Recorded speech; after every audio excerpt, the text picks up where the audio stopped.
The mute button's in the bottom left if you're. How you guys doing?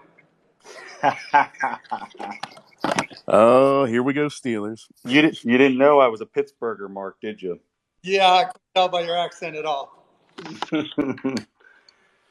Hey, so here's my beef, and I think you already know my beef. Before we go to your, I got to make a correction on broadcast.com because you couldn't be any more wrong. Well, that wasn't me speaking. I wasn't saying that. Okay. But so let me just give you first, it wasn't my first company. I was already retired by the time I started AudioNet, which turned into broadcast.com, and I was already worth a lot of money. I am fired from a software job, started a company which became one of the largest local and wide area networking systems integrators in the sold it, did okay, started a hedge fund, crushed it, sold it quickly. So by the time 1994 rolled around, I was already well off. And if I sound breathless sometimes, it's because I'm on my treadmill.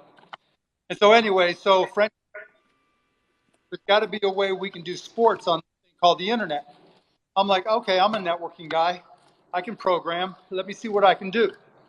That was the start of the streaming industry. And so the time, early 95, when nobody even knew what it was called, and it was called netcasting and internet broadcasting, we started out of the second bedroom of my house, and nobody, maybe they were experimenting at different places on M-Bone and other places, but there was nobody doing any commercial streaming at all. And that's what we did. We built the biggest destination for streaming, and we sold it to Yahoo. And when we sold to Yahoo, not only had we been the first, but we were the largest by, I can't even begin to tell you how many multiples over everybody else. We dominated. When we went public, we had the largest IPO in the history of the stock market, the first day jump. And so then Yahoo buys us, and the internet business, the internet stock market craters, and they freak out and they shut down pretty much everything. All right, shit happens. So, but when you say what I built, what we built, 330 people built, wasn't aligned with anything, nah. You don't know what you're talking about, not to be disrespectful, but you don't. We started the streaming industry. Yahoo didn't use it. If Yahoo had done what we had discussed and why we merged with them, there would be no YouTube. There would be, no Pandora. We had hundreds of streaming radio stations, original. We had live and on-demand audio and video shows that we were doing. I mean, they're better quality now, obviously, but there's little of anything that's done today that wasn't done in the mid-90s, early 2000s. It's just more bandwidth, you can do it better. So anyways, put that behind us. Now we can talk Bitcoin. Yeah, Mark. I have a podcast that I did that covers that entire story that you just described from 2015 on our website. I'll tweet it out to people if they want to hear the story. Right here, correct. So here, Mark, my question for you, and this is where I get very frustrated, is do you understand the immediate clearance on Bitcoin? Because I'm assuming you do, but which say it again. What about Bitcoin? So the thing that I guess upsets me whenever I see you posting about Dogecoin and things like that is I assume that you understand that Bitcoin has this layer 2 lightning network of course, that immediately settles. But it's very nascent, and you can see that, right? And I understand what Stacks is trying to do, and I follow Stacks, and I've looked at applications on it, but it's very, very nascent, and people have been talking about Lightning since 2018, right? So this is nothing new. And just like a lot of Ethereum compatible, or let's just say smart contract compatible blockchains, there's a lot of talk, but there's just no real applications that are being used. And a part of that, but you guys have done such a good job selling Bitcoin as a store of value. Yeah, but the when I'm looking at what Bitcoin's going to solve, like I'm not concerned about getting transactions for buying equity at zero fees, right? Like that's not a problem I need solved by some decentralized smart contract layer. I don't need that solved. You already have that today. It's zero fees, right? Why Right. do I need? Am I concerned that these exchanges are going to take my equities? No, I'm not concerned about that. The issue at hand is the fact that you have the debt market being manipulated for 40 plus years, so much so that they've bid the prices of the bonds to the moon and yields are compressed down to 0%. And we're starting to see social unrest all over the planet because it's been manipulated so bad. So like what's being solved, I think, is the first thing we've got to ask ourselves. Okay. And then So we have to ask ourselves, well, what is the thing that's going to supply that solution in a decentralized way that nobody can screw with? okay, first, like I just tweeted about the myth, the person, the legend. A lot of that is just what you just said, right? So yeah, no one's disagreeing that there's a whole lot of money driving down interest rates, driving up the price of bonds, treasuries, everything. But that's happened before, many times, Not right? really, not really. If you go back to the 1980s, the 10-year Treasury was at 16%, so it was super low. What are you talking about? Yeah, and then in 2010, 2011, they tried everything but a helicopter drop to push down rates to stimulate the economy. Yeah, and they've never stopped. Well, no, they reduced it some, and then we almost got to a break-even budget. How can you say they've reduced it when the 10-year Treasury is at 1.5% right now, Mark? Now, you said that it hasn't happened before, and I'm telling you it has. And so, while yes, we can argue about quantitative easing, and yes, that's a giveaway for rich people and accelerates the pricing of assets, including Bitcoin, then the next question becomes, Bitcoin has no. So let's just look at another myth, gold. The exact same thing you just said is exactly what gold fanatics say. Prior to Bretton Woods, prior to 1973, we didn't have A, B, or C. And when we got off the gold standard, everything went to hell. And when everything goes to hell, you want gold. It's bullshit, but that's what everybody says. And that's the selling pitch for gold, right? Well, I don't own gold, and But I it's think gold has issues because it always requires a trusted agent. That's why I don't think that it's a good store of value. gold bars in your house. No, of course not. Of course you can. No, I thought you said, do I have gold bars No. in my house? And I said, no, of course I don't. All right. So, but the question is, can you? And the question I asked is, don't gold? But that's at it. But Mark, so listen. So what you're talking about is at an individual level. What I'm talking about is at a sovereign level. No, no, Gold has always failed and always will fail because it requires a trusted agent. no, no. You're wrong, right? Because first of all, it doesn't require a trusted agent. People can own physical gold at the consumer At level. a sovereign level, it always requires a trusted agent in order to stand up a currency on top of it. No, people. I mean, the United States of America and other countries own gold. They Yep. own bars and bars of gold, and it's not used as anything. It's there. Because it requires a trusted agent, and because they manipulated the money multiplier from 1940 to 1981, they had to come off the gold standard, and we've been in a fiat society ever since. That's no reason. Again, that is absolutely no explanation for why any country needs to own gold. None. There's nothing. There's no correlation. There's no connection. There's no causation between what has happened since 1973 and why nations own gold. None. Mark, if you're trying to make the argument that gold's worthless, I agree with you. No, I'm just saying whether it's Bitcoin or gold, it works the same way. No, it doesn't, because Bitcoin does not require trust like gold requires trust to stand up a currency on top of it. Gold. That's just a fact. You're making that up. Gold does not require. It doesn't. Tell me where gold requires currency. It doesn't. Gold does require. How are you going to go and buy a Starbucks coffee with? You're going to go there with a knife and try to shave it off a gold bar in a minuscule amount so that it amounts to the purchase.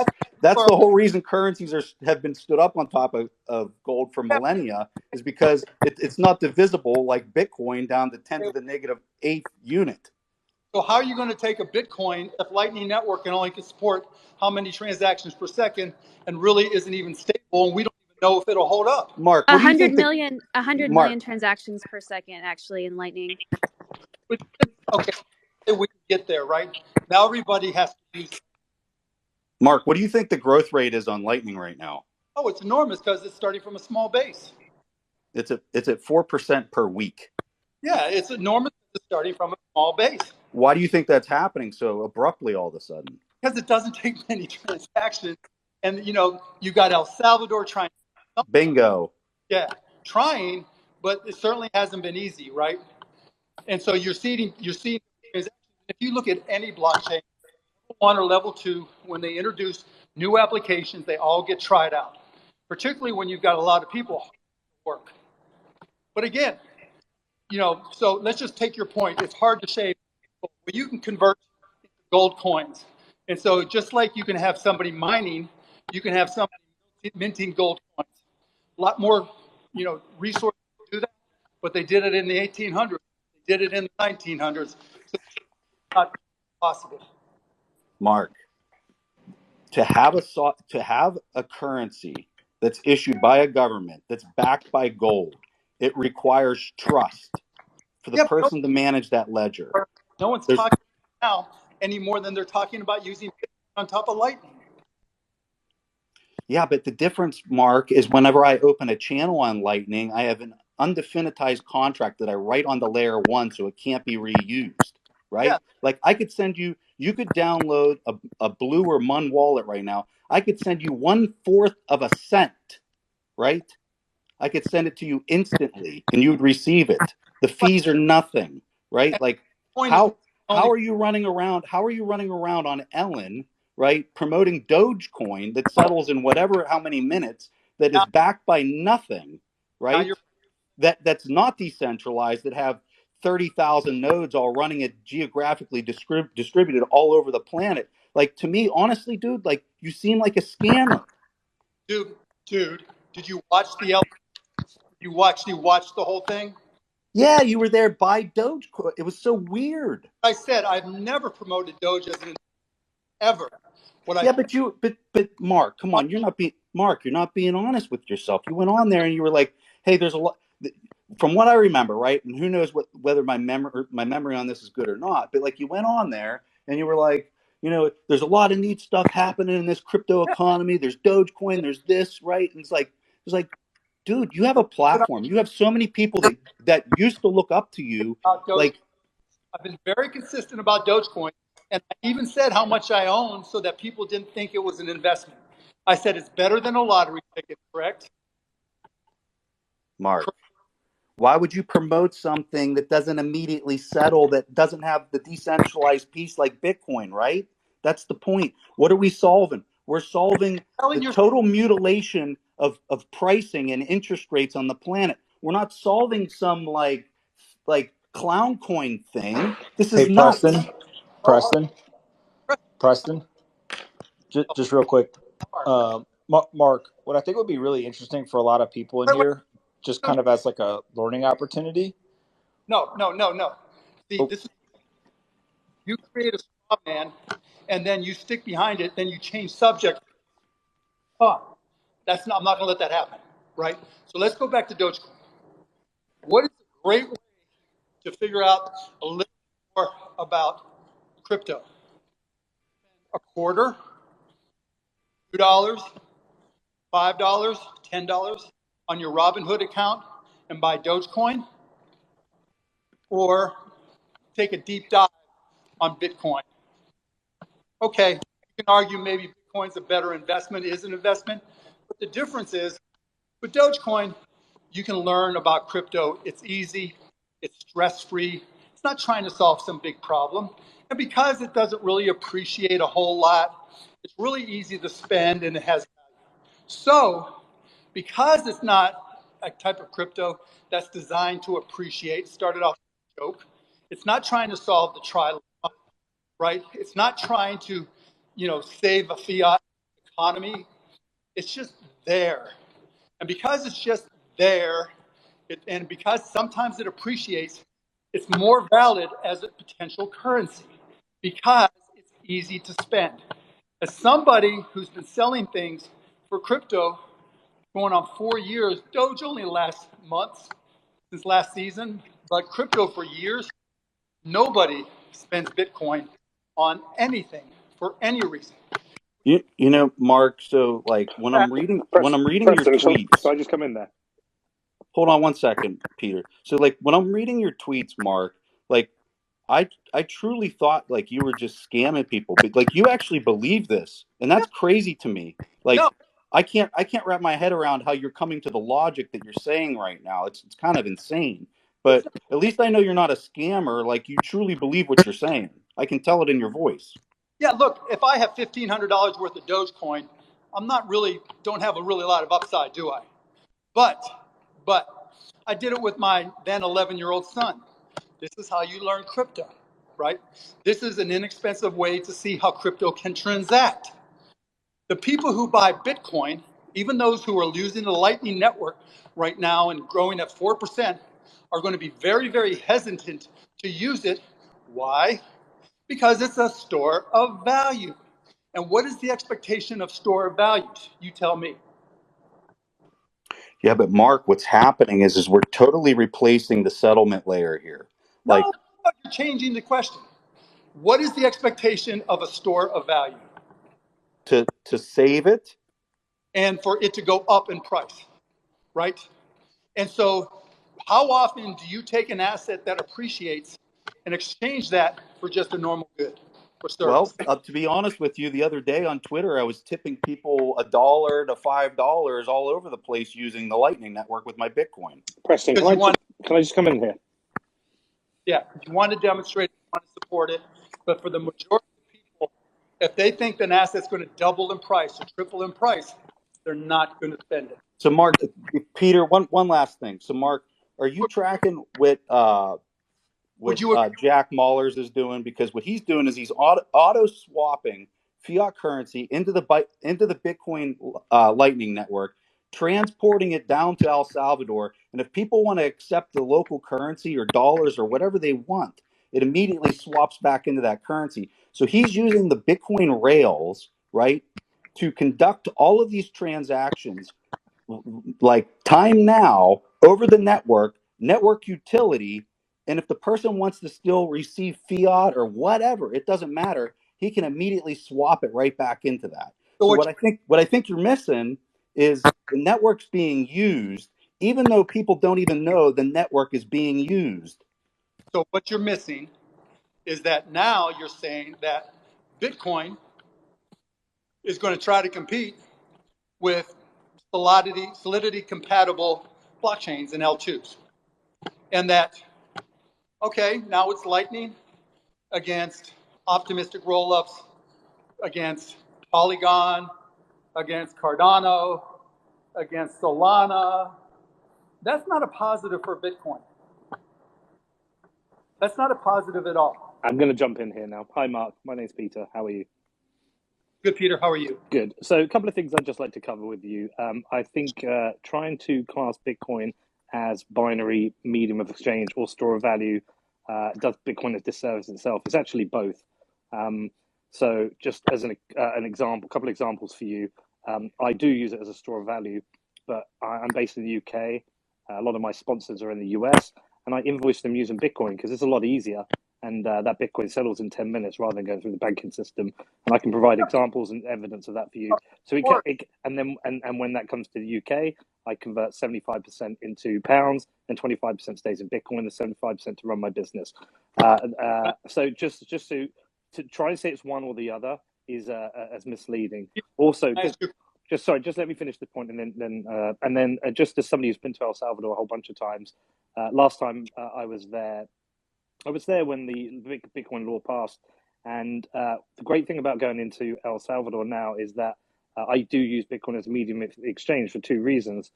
Firstly, if I want to use my debit card, a UK debit card, if I want to buy a cup of coffee or anything when I'm there, I always get charged a transaction fee, which is about £1, because that's the cost to move that amount of money from my UK account to whichever gets to that account.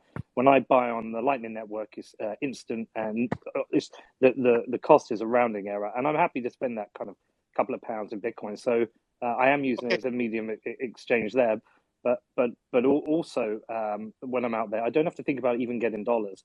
So I just think to try and say it's one or the other is misleading, because Bitcoin is unique in that it can actually be both. Well, first of all, it's not unique in that. And when you compare it only to fiat, it's really, really easy. It's just like when competitive blockchains only compare themselves to Ethereum. It's really, really easy. Oh my God, compared to Ethereum, it's faster, more transactions per second. You're not in a vacuum. Mark, So do you know why people care what you think? Well, wait, no, let's go back. You're changing subject. Sorry, finish. Let's go back and have a discussion on this, right? Bitcoin is not alone in doing this, right? So there's a variety of ways. You can go to a Mavs game and you BitPay. You can use a credit card. There's different alternatives that if you want to use direct pay, you can have far lower transaction costs.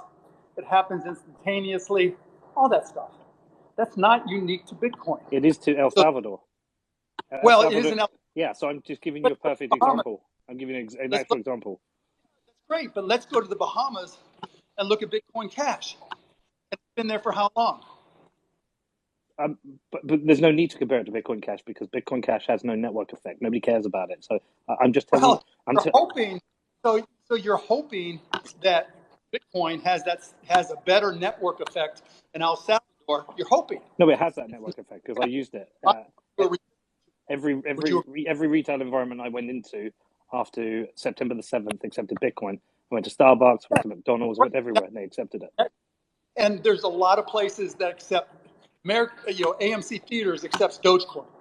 It doesn't make it a network effect. No, you've missed the point. Sorry, Mark. Sorry, you're missing the point here. What I'm saying is, what Bukele has done is he's bootstrapped a whole country so everyone accepts it. So it now works there. So I'm just telling you, when you say it's a store of value and not a medium of exchange, I'm telling you it's both.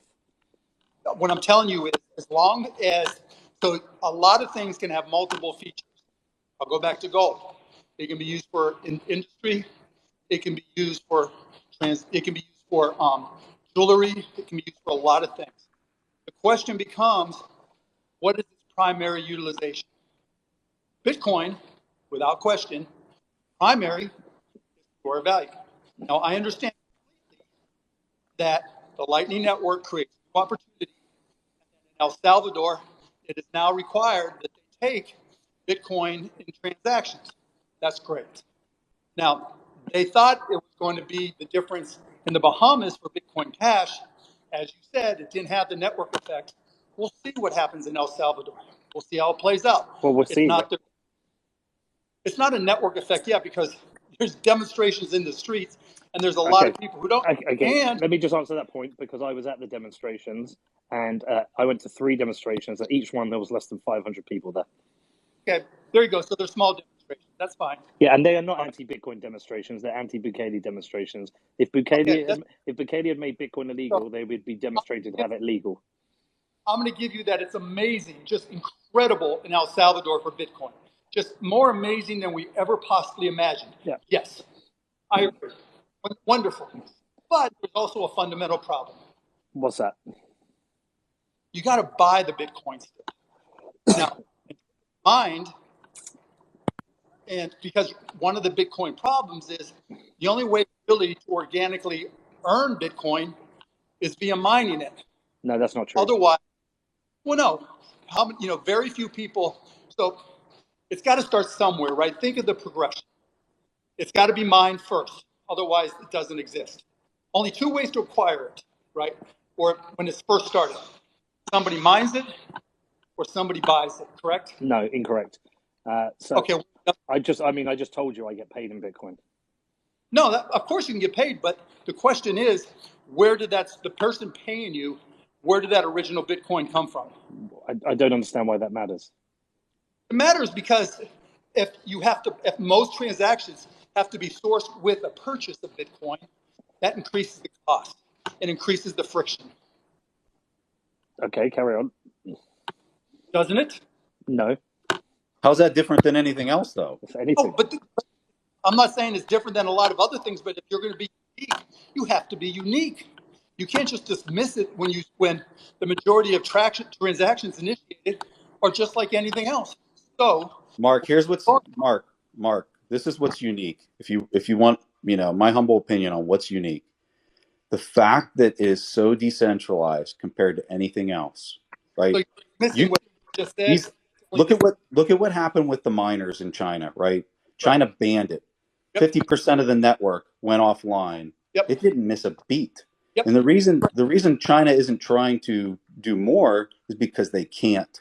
Because you got all these onion wrapped Tor nodes all over the entire planet that nobody can turn off. I There's think nothing they can do about that it. Bitcoin is a great store of value. But let's go back to El Salvador. So, in the beach community where it worked great. And it worked great because all the Bitcoin that was introduced there didn't have to be purchased or mined.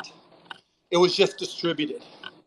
And so El Salvador has got a fundamental problem in that they can use their volcanoes, I think it was, to create energy to do mining, but there's nowhere near enough Bitcoin generated. So in order for them, the government, to fulfill transactions, they're going to have to buy it, correct? Yes, No, yes. that's not Well, correct. kind So of. very quickly, Peter, just there's hundreds of Chivo wallet ATMs that are distributed across the United States. A large part of El Salvador's GDP is based on remittances, Right. right? And you're able to reduce the cost of those remittances using the Lightning Network, Yep. using Strike, using these companies. So it's not just a store of value, it's being able to transact that value in leveraging the digital form. You're changing the subject, right? What is the problem you're trying to identify here, Mark? I don't understand it. I'm sorry. Can you explain again? Point is, the point is, it's not an organic Bitcoin economy if the majority of transactions in the country originate from purchased Bitcoin, because that introduces a lot of overhead and time. We know, yeah, but So, we know that. We know that they are bootstrapping this. And what is? I don't see. so it's not an organic Bitcoin economy, and it won't Why does that matter? until enough can be mined. And because it's a store of value, the miners are retaining Bitcoin. They don't pay as many They don't pay as many of the people they work with in Bitcoin because they don't want to lose the upside. So they hoard it, and they hoard it for a lot Understand what? of reasons. I'm not understanding what the problem is you're identifying here, though. The problem is if you're trying to have an economy where that works on Lightning Network, where there's going to be millions of transactions that you think are going to be low cost, you're ignoring the cost of getting the Bitcoin into the system. The only way But that is organic. Mark, that is the because organic bit. Mark, they're opening channels at a 4% rate. That's It's growing at a 4% rate per week. What are you talking about? go through the critical path from the mining of Bitcoin to a transaction. That's what I did. I said, okay, let's work backwards from a transaction. I want to buy a coffee and a coffee shop with Bitcoin in El Salvador. Okay. First question is, how did I get my Bitcoin? Maybe somebody paid me for my wages. Then how did that payor, how did they get their Bitcoin? So let's walk through that. Okay. So let's say you have the Strike app, which people down there have, and Uh-huh. let's say they got paid in dollars. Okay. No. You're changing the game again. You're changing the I'm game. not I'm not going to change the game. I'm going to walk you right through it. No, Okay. So the person gets paid in I'm saying, okay, so go ahead. I'll let you finish. Go ahead. Got paid in dollars. so the person gets paid in dollars, and let's say they go somewhere and they say, "Hey, I want to pay my invoice." I go to McDonald's and I create a Lightning Bitcoin invoice, and I want to pay it. And on my Strike app, I only have dollars. Okay, I can click Bitcoin, I can click convert, I can then scan the Lightning invoice and then pay it Yeah, of like course you can. instantly, That's right? that, that's No what one friction transaction. whatsoever. Zero fees. Zero fees. But that's not unique to Bitcoin. Starting with dollars, converting to crypto, paying a transaction with no transaction fees is not unique. Now the problem takes steps further back. But Now, Mark, it destroys your whole thing about the friction of getting it in there and no, whatever point you were making before, confirms which I'm not even following what the point is. it. It confirms it because that dollar had to come from somewhere, and that dollar is dependent on the system that you think is broken. And so the majority of your transactions originate from a system you think is broken and has the cost associated with all of it, including inflation. Yeah, it's a broken system because we're changing the monetary paradigm. It's the first Yeah, monetary paradigm change not in 400 years. right. And yeah, it's an emergent store of value. You're changing the topic of what you're No, doing. no, I'm not. No, I'm not. Like, that's what you brought up, and I'm addressing the topic, right? The fact is we are still on a USD standard. That was your point. I'm addressing that point directly, and I'm saying during an emergent store of value phase and during the conversion of a monetary paradigm to a new monetary paradigm, these are the things that are going to happen. Yeah, I'm and where we disagree is that because everybody watching or listening on this thing, most of them want their Bitcoin to go up. They're going to be Okay, I'm going to disagree with you on this point, Mark. Whilst, yes, of course, a lot of people do want their Bitcoin to go up, there's a lot of people I work with or we work with in the Bitcoin space who actually just want to see opportunity for people to have them a chance to hold an asset that will appreciate in value and not get debased. I'm an investor. And they want to have access to the banking systems. We're not all just merciless money grabbers. Oh no, I think. but he is. Look, I'm an investor in Axie Infinity and play to earn. Now, they'll make the argument that there are hundreds of thousands of people in the Philippines who are earning money every single day by playing this game and play to earn. And that if it takes off enough, then not just Axie, but what is it, SPL, SL, SPS, or SPL? I forget. Something love potion, SLPs, right? Is going to be the de facto currency if it goes according to plan for them. The point is, there's challenges everywhere because it doesn't, unless the currency is created organically and there's no friction associated with it, it's going There's to no take friction off. from swapping back and forth anymore. Wait, this is a really important point. Talking about organic generation of the currency, Bitcoin had a divine conception of no one caring about it for 18 months before there was ever a market price. All of these other currencies are coming in now saying, hey, get on my cap table. You get in at really low pre-seed vesting prices, and then we get to launch it onto the market, and retail gets to buy it at 100x fold. That's the difference here. If you're talking about organic growth here, like Bitcoin came from nothing. Yeah, I'm talking about today. And look, the guy who went down and provided the Bitcoin to the beach area, more power to him. What he did was great. It was a great test of UBI. It was a great test. Look, let me give you the answer that solves what I think is your problem. If El Salvador, the small country it is able to mine enough Bitcoin and becomes dominant in it because their cost of energy from their volcanoes is next to nothing, if not zero, approaching zero. And they can mine and they invent a new ASIC that just destroys everybody else. They truly can have a utopian economy built around Bitcoin. Mark, I don't think anyone's looking for a utopian Well, economy based around Bitcoin. They're looking for optionality. you can't be talking about fiat and quantitative easing and the price of bonds and then say, okay, we want to keep having fiat as the foundation for most of our transactions. We don't. You're telling We don't. We don't. But Mark, this is how I would tell you the equivalent of what you're describing, right? They have to keep printing. They have to keep interest rates low, right? These yeah, central bankers have no choice. They have to keep them. If interest rates would go up 200 basis points, the value of all equity on the entire yeah, planet would explode right now, right? So like they have to keep printing. They're going to try to push don't rates write. negative, and you know what? It's just going to keep bidding the price of this fixed number of units on Bitcoin. They're going to bridge the gap. They're going to keep the oil in the engine that's leaking, right? As we transition into this new system where there's a new clearance layer. Preston, let me ask you a question. Do you think low interest rates is helping escalate the price of Bitcoin and other cryptocurrencies? Of course it is. Thank you. Okay, we agree on that. And so let me ask another question. How many different economic schools do you think there are? I that broke up. How many what? Different schools of economists do you think there are? Austrian, MMT, etc. Yeah, there's a pile of them. Yeah, and there's differences for a reason that disagree, right? MMT would tell you that you want to guarantee jobs and you can really spend. And right now, there's an argument to be made that that works because we're seeing the economy grow, but there's still all kinds of problems. So there's no point in arguing all that. Okay, that's a bad tangent. But there's still, I'm not against MMT yet because I think we undervalue intellectual property in this country. I think we undervalue crypto impact in this country. And as a result, we will be the ongoing reserve currency as long as we have that technological dominance, and we will be able to absorb a lot more debt because there's a lot more IP than we're valuing in GDP.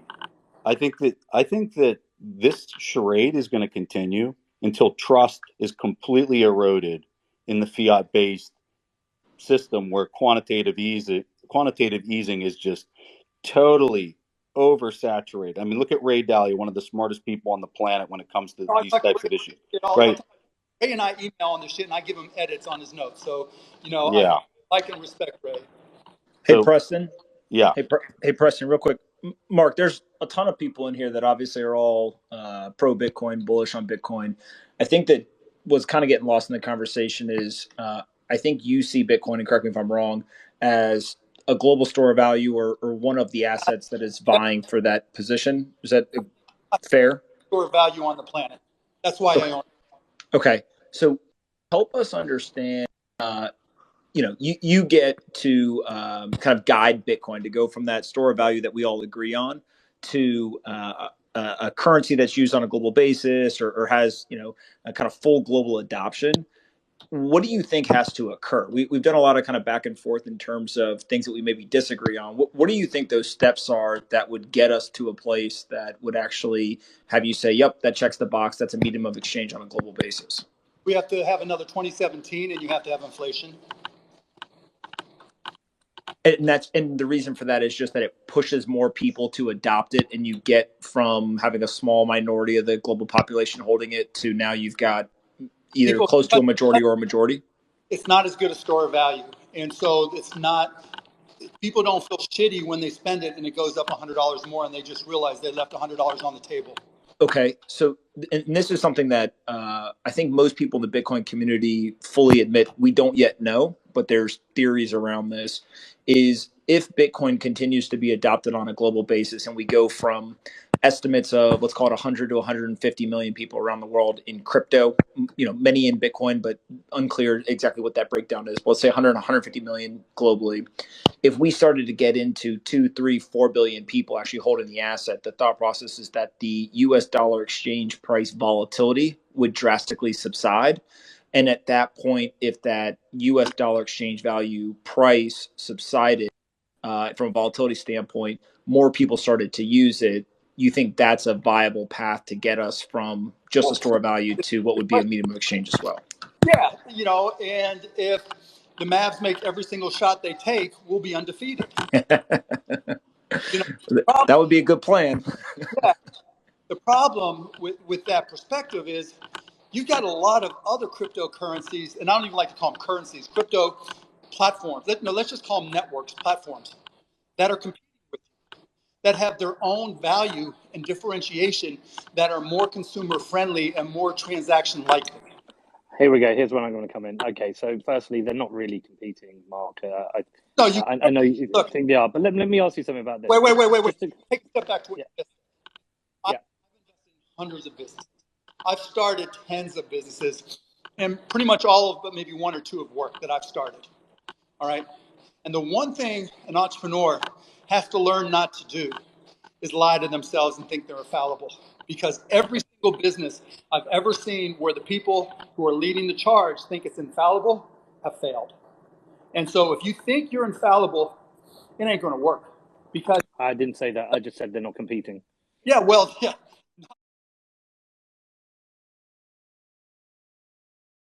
Competition is kind of the equivalent of saying you're infallible. Bro, no one leads the network. It's decentralized, bro. We don't have any leaders here. That's the whole point of Bitcoin. Well, anyway, let me go. Because what I wanted to ask you, Mark, is go ahead. So you said one of the problems that Bitcoin has is that people hold it and they don't want to spend it because they're worried about it going up in value. Correct. Okay. Why are people buying Dogecoin? Because they think it's stable? No, because it's fun. They're part of a community. They have fun with it. It's like going to an amusement park and they have a chance to make some money. And if they're not going to make any money, they can go buy Mavs gear or something else. They can go to an AMC movie. It's fun. Losing money isn't fun. Nobody likes losing money. I would say, just a rough estimate, that 100% of people buying Dogecoin are doing it because they think it's going to go up in value, because they hear you talk about it on Ellen or Elon Musk talk about it on SNL. No, SNL? when you hear me talk about it, I compare it to a lot. I say it's better than a lottery ticket. I say it's a cheap way to learn crypto. I say it's a fun community to be part of. People like to tweet and on Instagram and on TikTok talk about going to the moon and do memes. It is going fun. to the moon because they want it to go up. They want it to go up. Fun, but it's fun. And when it goes up, you don't have to spend a lot of money to play. You get a Robinhood account, you open it up, $25, and you can spend. My son, my 12-year-old son, I trade for him. He'll spend $6 on fuck around with it and talk about it with his friends and love every minute of it. It's a cheap price of admission. And then he can use that money now that Robinhood's opened up the wallet just to walk up and spend it at AMC or at a Mavs game. That's fine. Okay, I mean, pretty much everything you've described, he could equally do with Bitcoin. No, you can't. No, you cannot.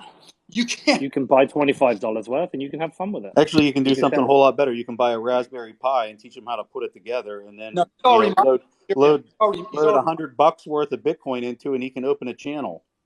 Yeah, he's already mining Ethereum, so he's set there. But now we'll see what happens when they go to proof of stake, and we've had that discussion. But Mark, I got a question for you if you want to entertain it. When you look at this bond market, right, and it's all compressed down to nothing %, how do you see that ending?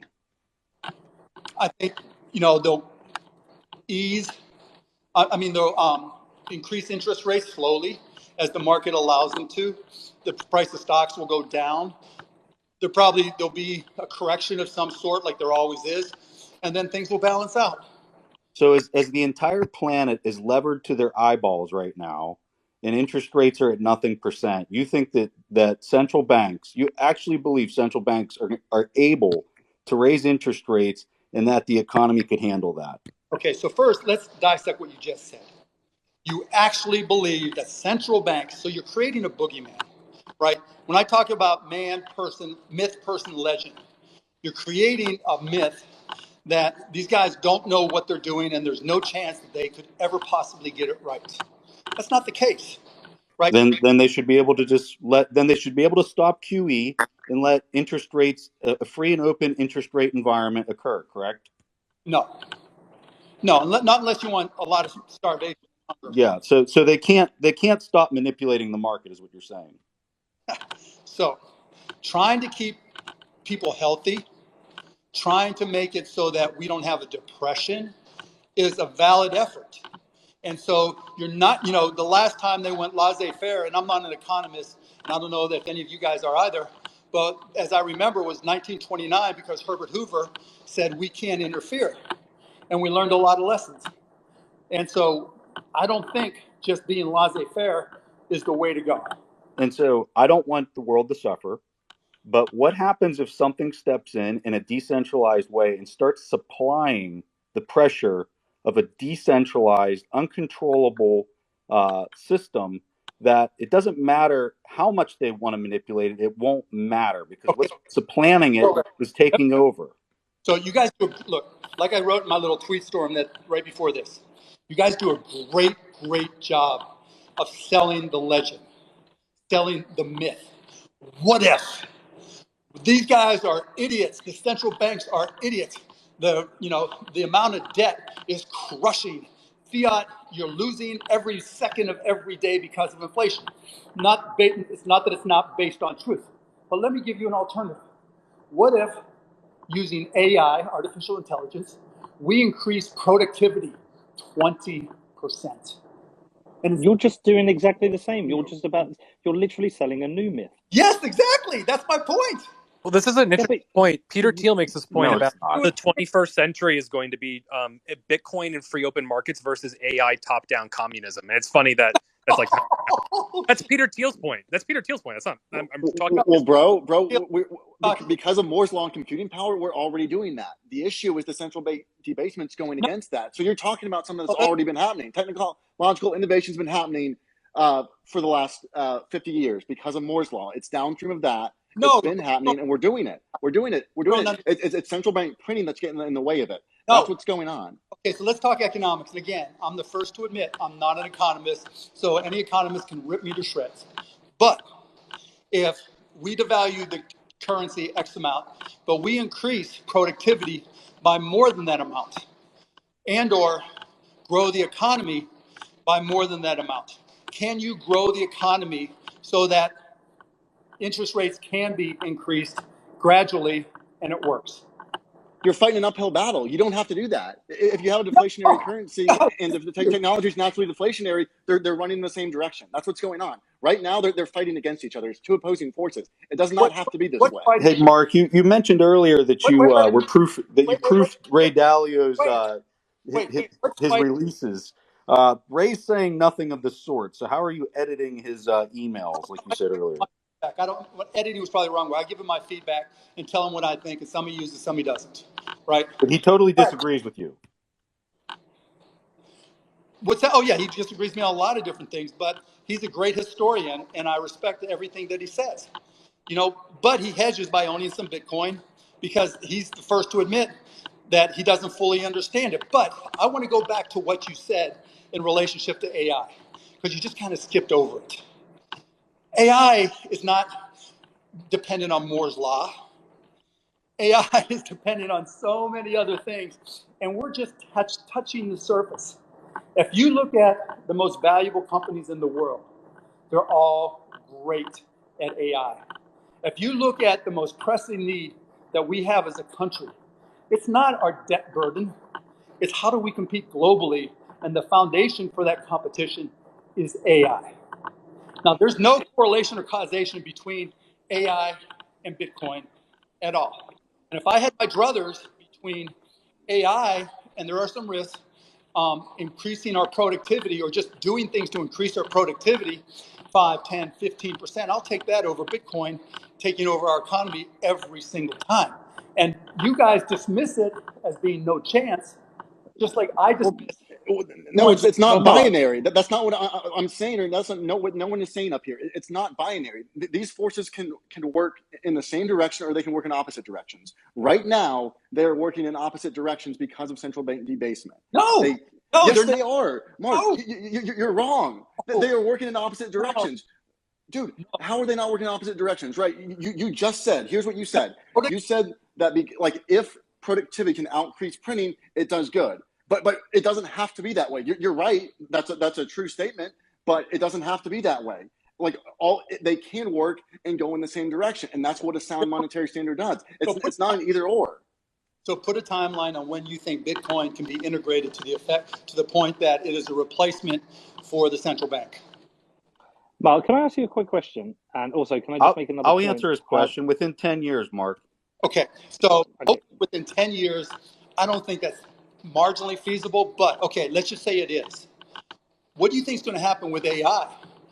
And if we increase that productivity enough to overcome all the spending, do you think people will just say, well, we don't need Bitcoin yet? Okay, so this is where I want to ask some questions, but before I do that, I just want to make a point. We're lucky enough to have Lynn Alden in the room. I really think she should be up here as a speaker because I keep asking her and she won't come up. Oh, Lynn, come on. Anyway, Mark. I invited Lynn, Peter. I invited her. Let's try and get her up. So, Mark, just on that point then, can you just explain to me so I can understand, how does AI increase productivity by 20x? Can you just give me an example? And where does that money go, and how does that get distributed to the people who need it? Well, it depends where you use it. It can be used in government so that government can be more effective in government as a service. We're starting to see some of that in the military. It hasn't really spilled over, but over the next 10 years, that's our time frame. If you look at supply chain, it's now starting to be integrated. I have companies that are integrating into supply chain so that we can optimize supply chain. Look at what Apple does with it. why do you Look think? how well that's working right now. Well, it's because it's being introduced now because of all the problems that are being created with the supply chain. That's how people are responding to the problem. I think you're actually selling a bigger myth here, because you say we're selling a myth, but we're not I really. totally agree, Peter. We're telling a story about something that is actually working, which is provable. We can prove it's actually working on a micro and a macro scale. You're selling a myth whereby you think we'll get a 20x increase in No, productivity because of AI. I think that's a much larger myth, and it's quite no, disingenuous. I use that as a hypothetical, right? I didn't say we will get a 20x, but I can tell you that if you talk to anybody who's literate in AI, they'll think they can do more. I just think you're So, just throwing out the buzzword AI, and we're just totally avoiding the real conversation, which Oh, is it's central me. banks. I'll tell you what, go get you an AI expert and bring up your AI expert. I'm not going to be an expert, but I fucking took all the time it took to be able to create neural networks and So you know what, Mark? Some of us have also taken the TensorFlow course on Google and set up deep neural nets and played around with it. Like I get it, right? I see it. It's a talking point, right? But at the end of the day, central banks cannot stop QE. That's the point. Lynn's up here. Lynn, tell us your opinion. Can central banks stop doing QE, or are they in a loop that they have to keep taking rates low, or else everything implodes? I think they can stop for a period of time. They can do another cycle probably, but they'll be kind of put back into the same track they've been on for the past decade. So like 5-10 years, Lynn, can they stop doing what they're doing? No, structurally, I don't think they're going to be able to do that for quite a while. They're going to have to leave, at least real rates are going to be negative for, I think, a pretty persistent period of time. Okay. I'm not going to argue with that. See, the point is, Mark, is that you've been very successful and you're a gazillionaire, and it doesn't really affect you the way it affects a lot of other people. And as somebody who's worked alongside many of the great people in this spaces, we understand how Bitcoin has actually given people optionality, people who don't really have much, and a chance to actually save, and if they're patient, to increase the value of what they have. But whatever level of inflation, you're still going to be able to fly a private jet and buy players for your team, and it doesn't really affect you. There's no, you're not compelled to really care about this, and I think that's why you can have a bit of fun with Dogecoin. And if people get wrecked and lose all their money, it doesn't really affect you. But we're seeing work on the ground that's being done globally on a macro scale and also on a micro scale in different communities where Bitcoin is literally changing people's lives. And the thing is, it's a real shame because you have a platform, you have a big audience. And if you actually did the work like the people in this room have done it, you would understand what this could do for people. Yet you seem to be more interested in promoting what are essentially scams, are complete shitcoins. It's quite sad, really, mate. Okay, let me ask you a question. Wait, who was I talking to? Is that Peter? Yeah, it's me, mate. Okay. Go to markcuban.com and look at all the companies I'm invested in, and look at all the entrepreneurs that I work with, and all the employees that I have that I work with. And then read a little bit about my history. And you think this is all about, well, I'm rich, I can't relate. Fuck you. Right? I've been sleeping on the floor. I've been so fucking broke, I had holes in my floor. Right? I don't need to go back there to understand and remind myself. And I work with people that are trouble, you name it. Right? I don't need to defend myself because I make a point to help people. That's why I'm on Shark Tank. Not because I'm trying to make more money, because I'm trying to encourage people to go out and start their own businesses. And you do what maxis do, Peter, by deflecting. Well, you can't understand this. You can't do this or that. You're fucking like Elizabeth Warren. I mean, that's just really disingenuous. Hey, Mark, I'll give you this. I agree with what Peter said, but at the same time, I can agree with your comeback, right? And you know what? You being in this room right now, just battling out with us, says so much about you that I appreciate, right? So, like, kudos to you to step in here and battle with us on a Saturday night so that 10,000 people can listen in on this, right? But at the same time, I agree with what Peter's saying. I don't think you've done the hard work to understand this, and I think that you got a lot of stuff going on, right, man? Like you got a lot of stuff. I got it. But I think you need to dig into this way more than what you've done. Just my personal opinion. Okay, so you gave me typical maxi dismissal, right? Coins. They're all shit coins. Everything, you're wrong. And that could be the undermining of Bitcoin as much as anything. But you know what? There are others that are good. And for a lot of applications, they're a whole lot better. And while everything that you've told me about the future of Bitcoin is reliant on net lightning, it's growing 4%. I can walk in anywhere in El Salvador. It's not alone. They're way ahead of you, right? There's other networks, other applications, other platforms way ahead of you. And now they're also coming up with other applications.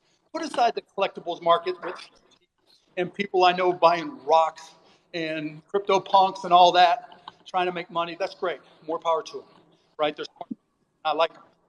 But at the same time, that's just a proof of concept. All the NFT smart contract stuff on all the platforms, that's just proof of concept for all the other applications. Mark, do you you called us you called a couple of us maxis now. Let me just Do you understand?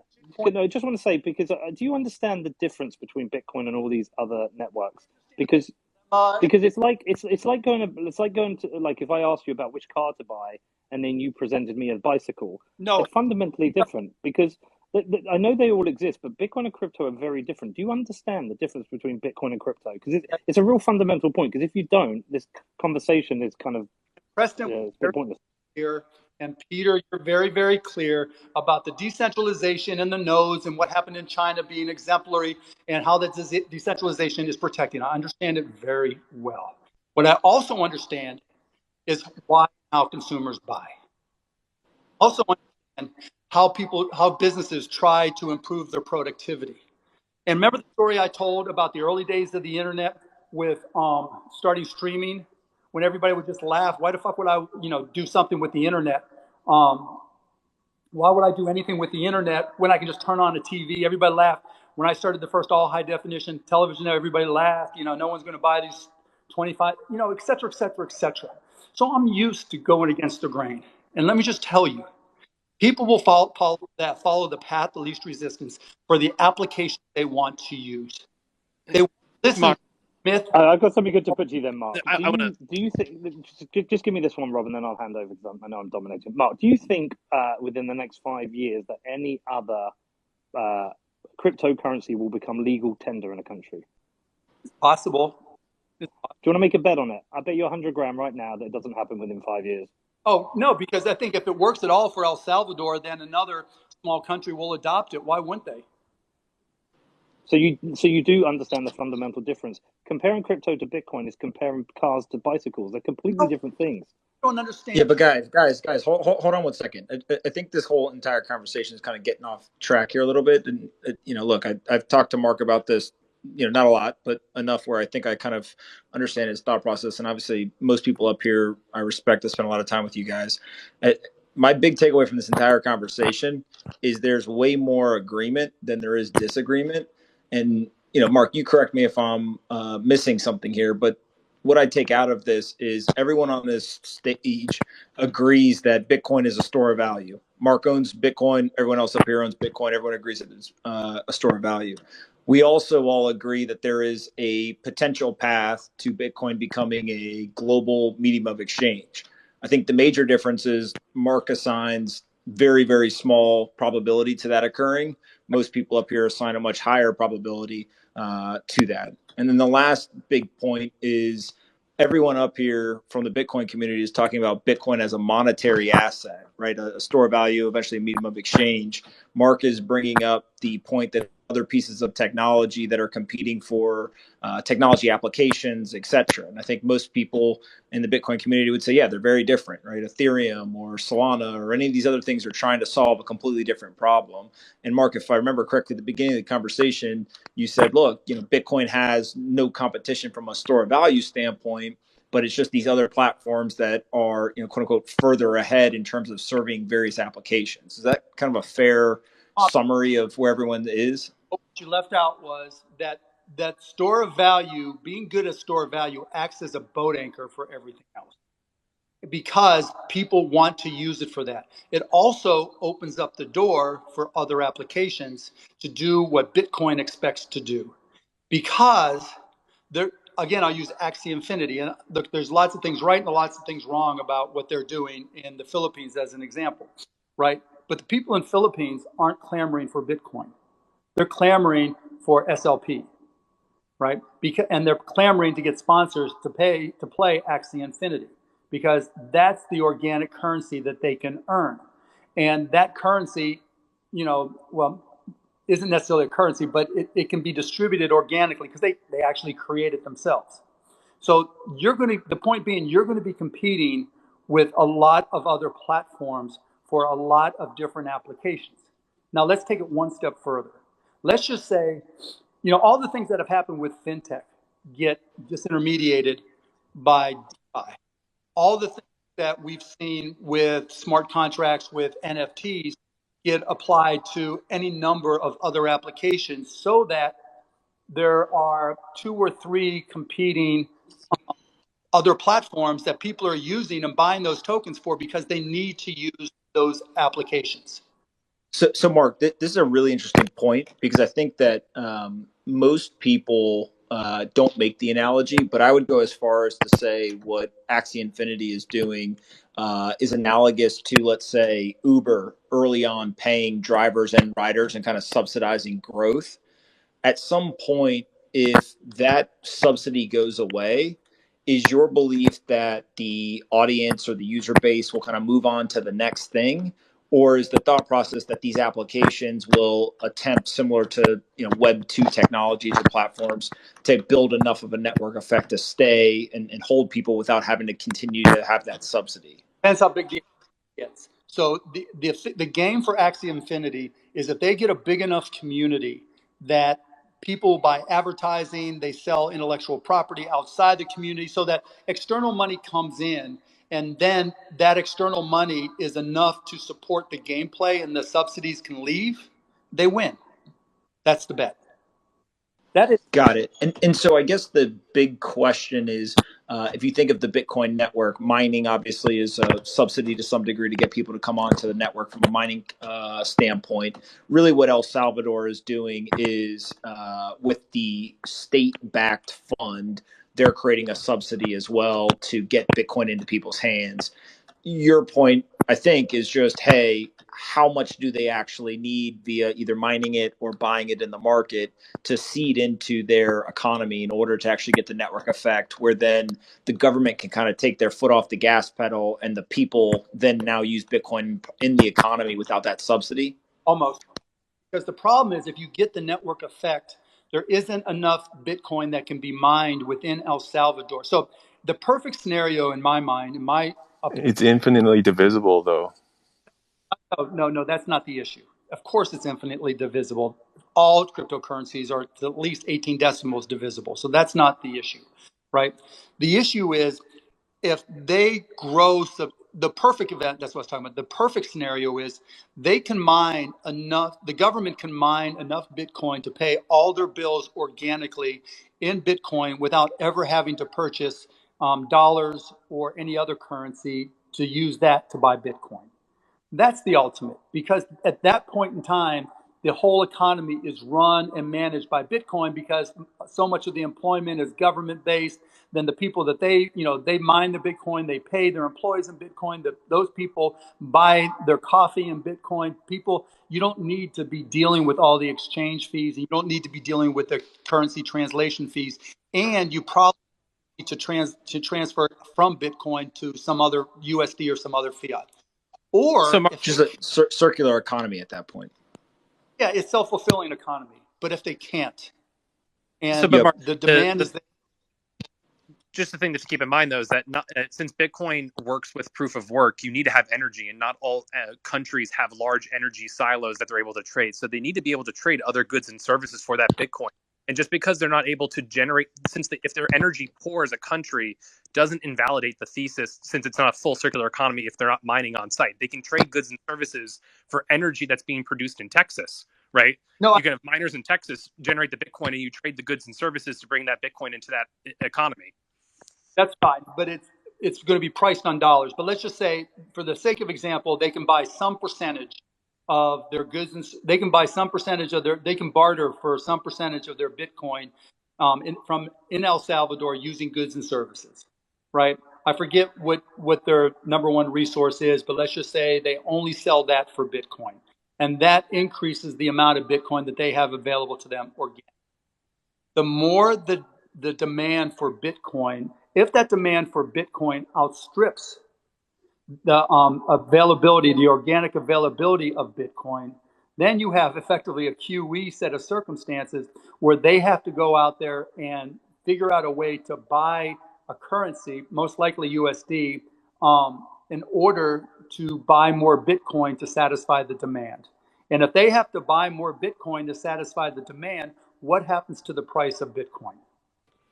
And if the people who are holding Bitcoin keep on holding it, given that there's a finite supply with no inflation, you could get to a point where everybody just arbs the shit out of El Salvador by saying nobody sell, right? Which you hear a lot in Bitcoin, anyways.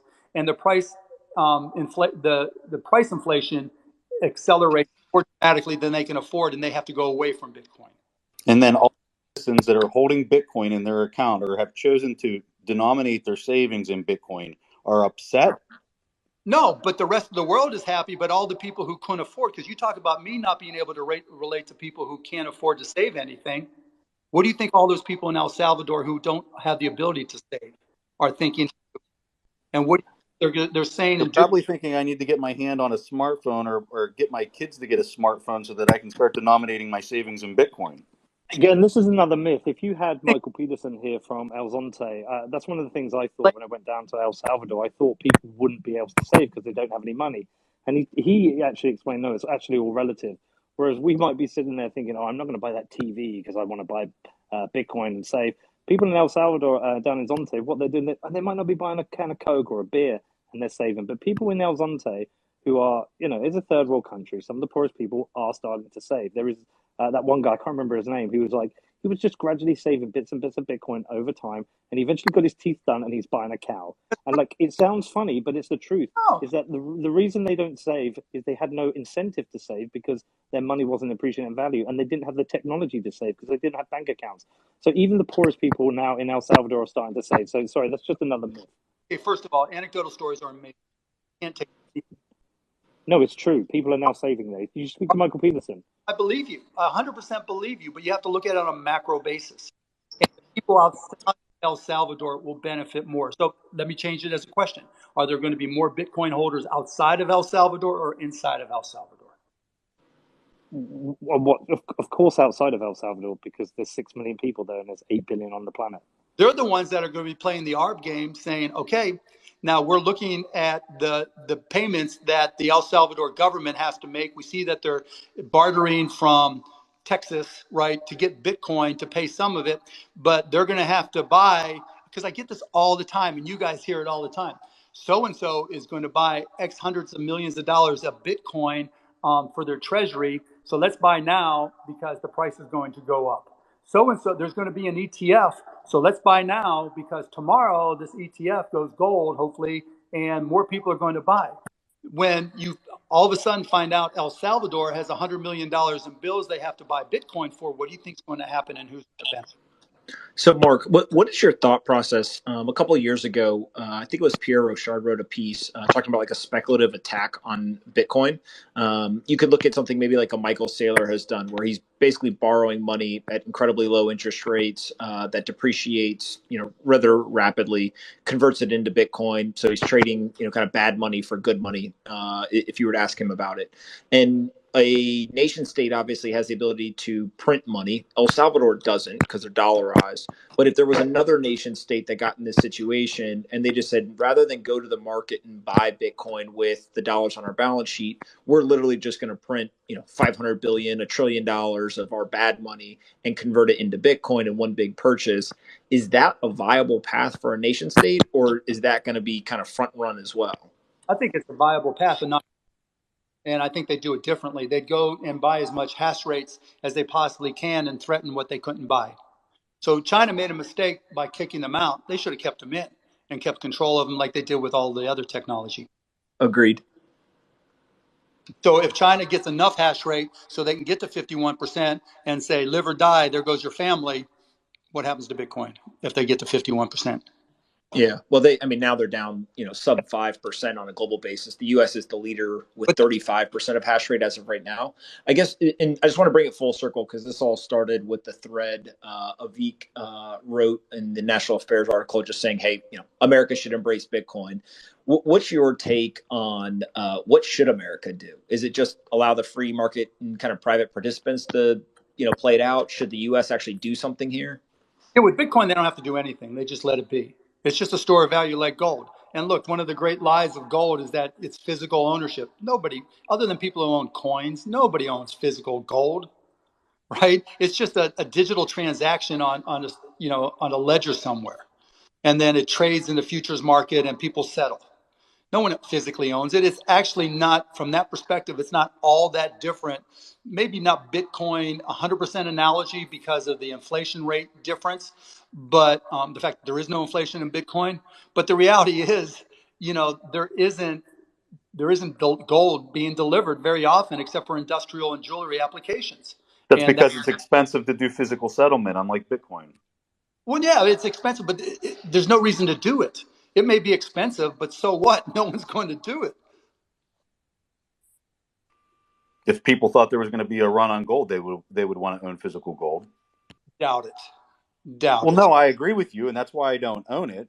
But But people point, runs on. The myth, the person, the legend.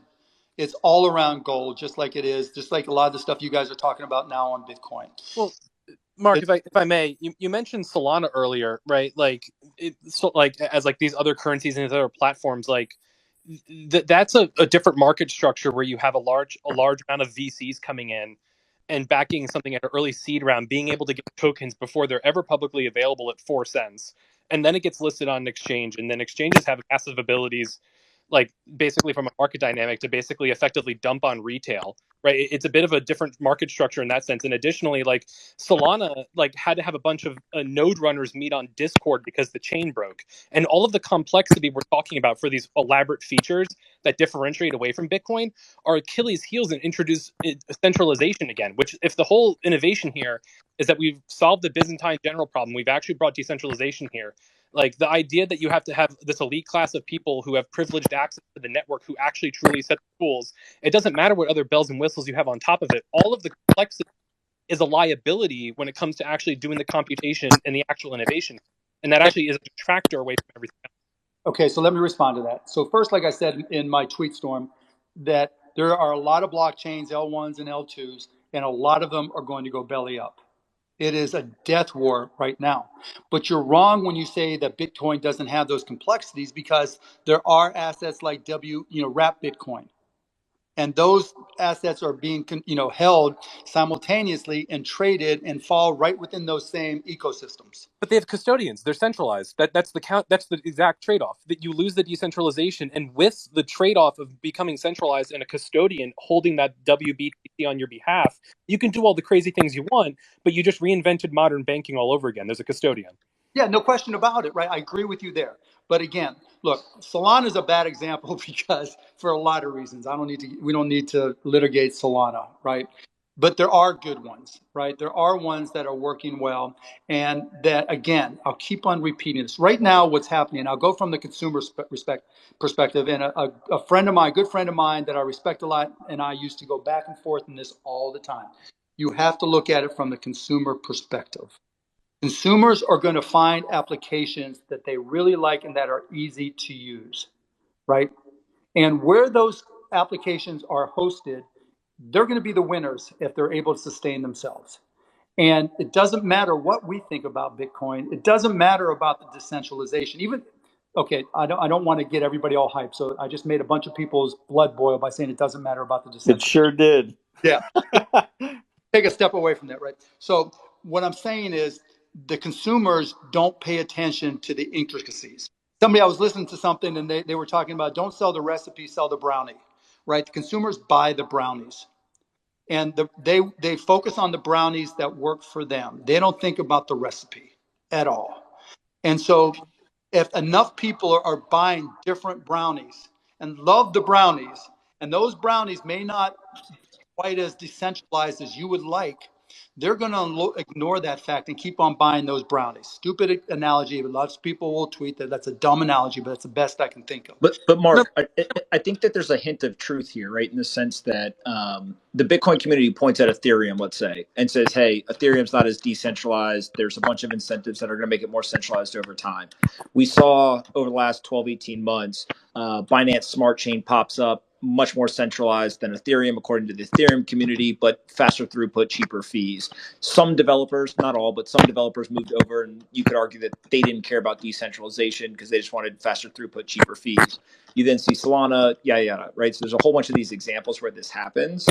I think the place where the Bitcoin community kind of draws the line in the sand is there are very specific applications where decentralization really matters, and Bitcoin is the most decentralized and the one most likely to get more decentralized over time. I think what you're saying is actually something different, which is the end user and also the developers in all of the other use cases where decentralization is not the most important thing, like with Bitcoin. Everyone just wants the best user experience, the cheapest fees, the highest throughput, et cetera, right? Matt, they just want the application that they want, right? That's it. Yeah, they want it to work. They want it to work, essentially. Yeah, and they're willing to accept a certain level of risk that Bitcoiners may not be willing to accept because it might get a lower price. It might, okay, again, blood pressure goes up, lower price. Okay, I heard you already. But there'll be an application that's sold in a manner that they want to consume it, and that gets them to commit to what they're doing. And so if enough, there's a race going on. The whole foundation of the non-store value applications that everybody's mentioned is built on Lightning, correct? Lightning is the base for everything. So it's Lightning. It's discrete log contracts, which are doing contracts for difference on the Bitcoin base chain right now, being able to actually have distributed futures markets with being able to create your own oracles on base chain, right? And as opposed to having it, so it's a little bit nuanced in that, but I'll let you keep on going. Like, so more than one, right? So there's more than one application platform, right? But you're competing between those couple, Lightning and the others, with thousands. And there's so much money going into those thousands that it's being subsidized, right? Just because the money's flowing into it doesn't mean that the capital is being allocated in a meaningful and smart way. So, You're right. like when I look at the amount of liquidity that's being pumped into this system and the malinvestment that's there and the zombie companies that exist on the planet right now, it's almost making your eyes bleed, right? But So the flip side of that is, you said it doesn't mean that they're going to be successful. You're right. But it also doesn't mean they're not going to be successful. no, and I agree with that. I agree with that. There might be, but my concern, Mark, is the order of events that are going to play out here, right? My opinion, which I suspect is very different than your opinion, is that the store of value is going to drive a wedge into the fixed income market and expose this quantitative easing that can't be turned off, that's now even being transmuted into UBI plus quantitative easing. And it's going to drive a wedge into that, and it's going to get to this point where people are saying, you know what? I'm not going to sign up for this bond contract that guarantees the loss of my nominal principal because it yields a negative rate, right? I think that we're at a breaking point with how far everything's been stretched in the fixed income space. And when you look at the size of that market, this is a $300 trillion market cap for fixed income around the world. 18 to 20 trillion of that being negative yielding debt already today, right? When we look at the market size of Bitcoin, it's a pittance. So now if you're sitting on a bond desk, right, and you got this massive amount of buying power, that has to go somewhere, and it has to go somewhere that you actually trust, right? Are you going to go to some protocol that's sort of somewhat decentralized? Or are you going to go to something that hasn't changed a lick in a decade that has a 21 million fix, right? So the order of events is, I think, the part that you and I have a major disagreement on things progressing. On the other side of all this, right? Well, maybe some of this other stuff does pop out of it. Maybe there is a reason to have these decentralized contracts that now I don't go to Robinhood anymore, where I'm already getting free trades, and I go somewhere else, right? Maybe there's a desire for that, and there's a 10x advantage to move in that direction. But the 10x advantage I see today is the fixed income market is beyond repair. Okay, so Preston, let me respond to that. What percentage of Yen's guys understand what nominal interest rates are? Does it matter? Yes. Why? For the same reason that people just keep on putting money into their savings accounts. Yeah, but Mark, look what's happening right now. We got a 10-year Treasury at 1.5%, and we got 6 Yeah, months of CPI. Preston, We got 6 Preston, months of CPI prints at 5.5%, right? So now people are being incentivized to not even pay down their house. They're incentivized to take out a 100-year loan because they'll make a 300 basis point return by just having the loan itself. And Preston, yeah, but Preston, I think Mark's point is that we're operating in that world, assuming that there's financial education. Or you get remember, 45% of Americans don't even own an investment. I don't think this thing called Bitcoin cares whether anybody understands it or not. Yeah, I think Preston. So let me reframe. One of the ways to think about this is who own, like, the market volume is driven by larger players, and I think it was Preston maybe who was making this point earlier.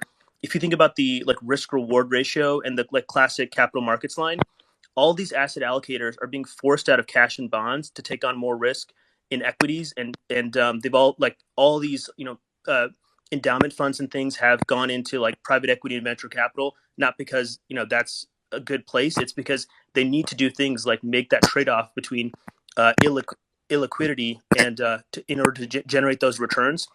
There's all kinds of analysis that comes out week after week by these research people that says, hey, you know what?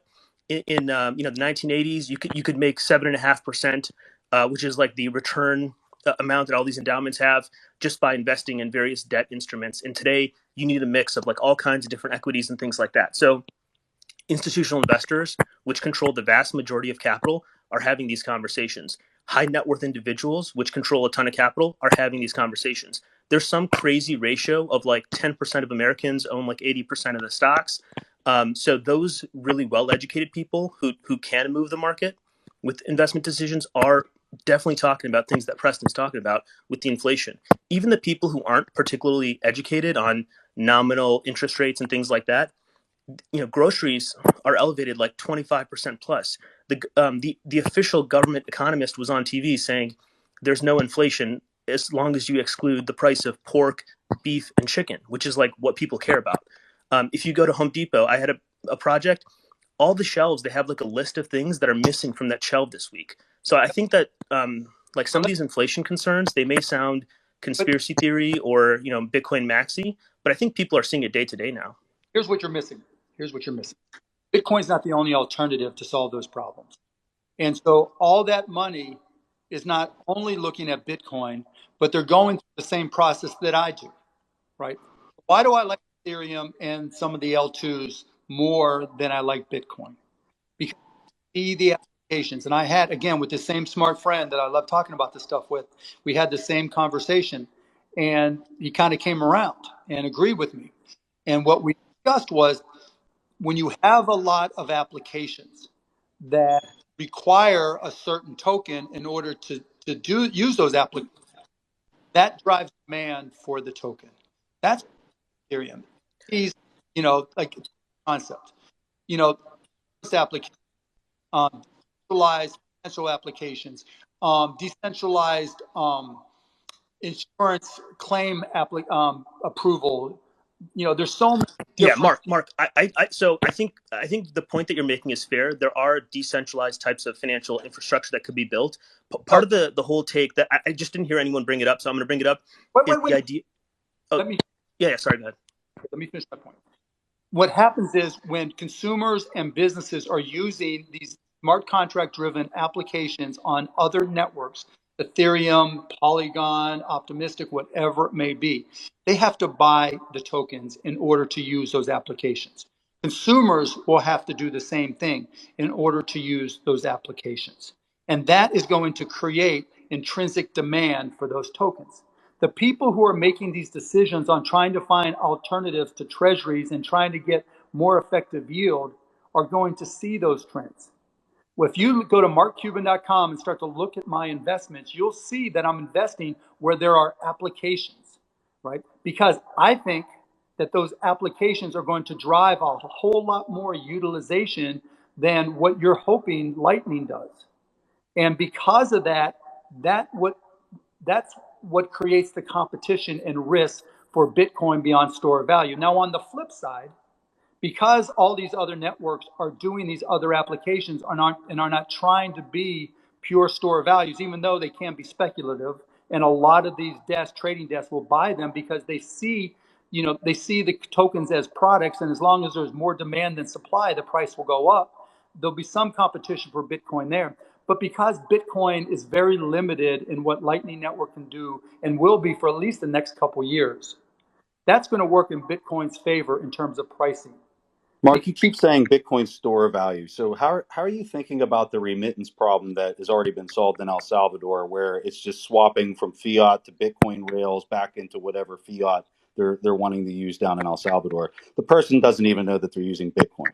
That's just one application that El Salvador chose to use. Great. But it's not like other platform networks can't do the exact same thing. In an instant, they can't Yeah. do that one. But so Mark, the thing that I think that I just want to hear your take on this, I guess, is like, look, if we look at a company, one of the things we think about is what's the competitive moat, and then how sustainable is that moat? And so when you think about, and for Bitcoin, it's kind of what is the monetary premium? So just like, hey, if you're looking at real estate in New York City, the price trades far above what the cap rate would be for like a small town in Ohio.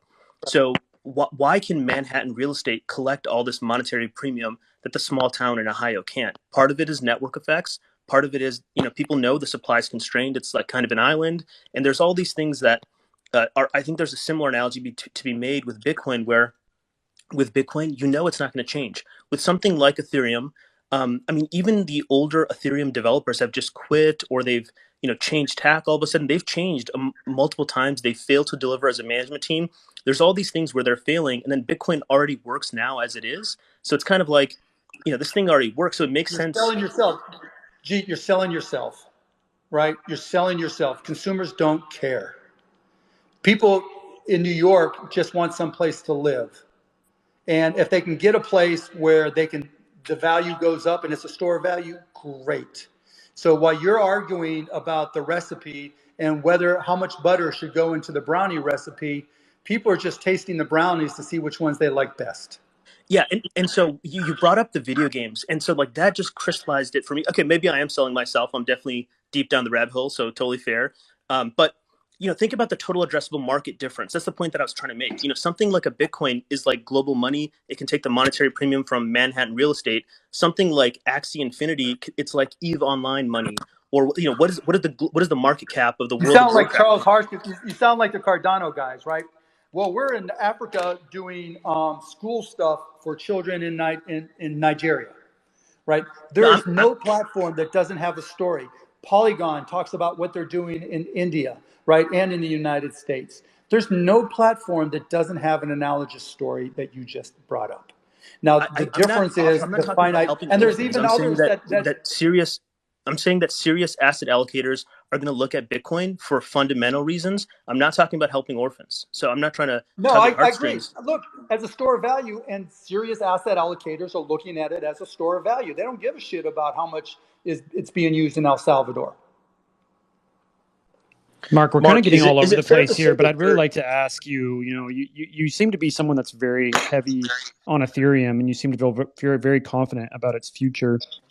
Doesn't it worry you at all that going from proof of work to proof of stake, have you taken a deep analysis of why it's become so difficult for the Ethereum Foundation to find an exit plan here? Because they've pushed the difficulty bomb past multiple times now, and they haven't been able to find a solution to move from proof of work to proof of stake. I mean, as an investor, aren't you worried that this is kind of like showing that they're unable to get it done and unable to make the transition? Not really, because they implemented 1559, and there's L2s ready to pick up the slack. And now the fees are exploding. Yeah, okay, but Mark, ultimately they're trying to go to proof of stake, and they know that they need to go to proof of stake, but they've been unable to do that so far because they know that. Yeah, but we can make. Let's go back to 2017. Let's go back to 2017 and all the arguments. Bitcoin how many times did it fork? This is talking about a fundamental base layer change. You're talking about changing making a very large change up to the protocol, which will actually destroy the original chain. So when they drop that was the same argument on No, we're blockchain. just talking about Ethereum right now. We're just talking No, I about get Ethereum. it. I get it. But the point is, Bitcoin overcame it. And no, sure, Bitcoin has never gone through this kind of a change before, though. This is a pretty dramatic change. You're talking This is about very dramatic. rebuilding the Bitcoin plane. We're talking about doing a beacon chain with 64 other blockchains that are going to, port itself into it. Like, this is like having an open heart surgery on the protocol. And you know what? If they have to roll back and they can't, great. But at the same time, again, it's the brownie versus the recipe. I'm guessing that Vitalik will figure it out. That's a bet of mine. That's a fun analogy. I mean, and that's interesting to say that Vitalik will figure it out, but they haven't been able to figure it out. Like, listen, like a lot of chains have started on proof of stake, and that's fine. That works for them. But moving from proof of work to proof, just real quick, I just want to finish. Moving from proof of work to proof of stake has proven to be extremely difficult. Yes, part of the reason is because what they're going to have to do is they're going to have to fire the miners. In the recent past, they've treated the miners very poorly. They've gone from 5 ETH to 4 ETH to 3 ETH. So they've been cutting the pay of their security guards for a long time. Now they've done EIP 1559. They're burning the fees.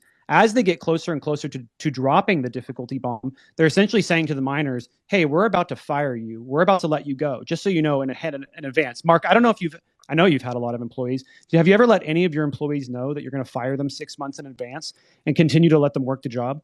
Yeah, but isn't that kind of like having?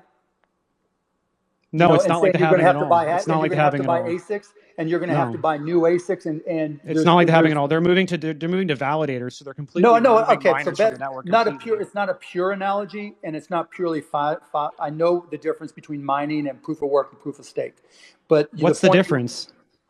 Well, hold on, Mark. The halving is a preset. We know that's coming. Yeah, you know it's no, but what's the difference? No, hold on. But hold on. What's the difference between proof of work and proof of stake? One has validators and one has miners, right?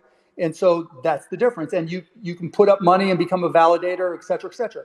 But the bigger point is that it's not just about mining, right? And it's not just about having is coming. There's an ASIC war. And there's a war to keep on pushing the envelope in terms of the instruction set that is required to solve the problem. And that's not cheap. But this is really getting away from ultimately the transitionary period. Like, to get from proof of work to proof of stake, they'll have to difficulty bomb the entire proof of chain network. I'm not arguing that it's a risk. I agree with you that it's a risk. You asked me if I understand that it's a risk. I agree with you that it's a risk. I think, so if they can't solve that, then maybe I'm 100% wrong. Okay, I've been wrong before. But if they can solve it, I'm 100% right. Well, I hope they, have an opportunity to solve it, because a lot of people's money is going to be seriously at stake if they're unable to solve the transition. But we're talking about the same type of risk proposition with Lightning. No. Lightning has been around for how long? Totally wrong, Mark. How long has Lightning been around? Since 2017. Been in production for. And so how long has it taken for really to be put into production? No, it's been in production for 4 years.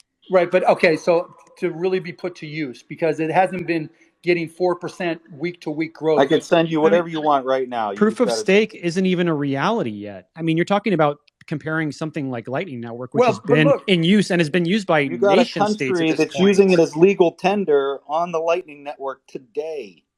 Right, today, 4 years later. But at the same time, right, let's say Ethereum just screws the pooch. Okay, as I said earlier, not all of these networks are going to survive.